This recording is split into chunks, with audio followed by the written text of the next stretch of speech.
দাবি আপনি যে প্রশ্নটা করলেন, আমি এখন যদি মাননীয় প্রধানমন্ত্রীকে বলি, আপনি আরও কঠোর থেকে কঠোর আইন করেন। আইনে আমাদের সংবিধানে পাতাকে পাতা, পাতাকে পাতা, পাতা ভরা।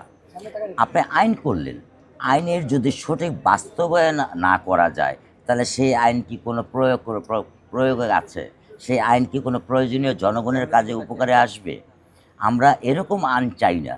আমরা চাই যে আইনই করেন সেই আইনের দ্রুততম সুষ্ঠু বিচার, সুষ্ঠু তদারকি এবং সেটা যেন লাল ফিতার ভিতরে আটকে না যায়। আসিয়ার মতো বা আরও যারা আমাদের পূর্বে বোন আছেন বা যারা নির্যাতিত শিশু আছেন প্রতিনিয়ত হচ্ছে। আমরা ওই লাল ফিতার ভিতরে আটকে দিতে চাই না।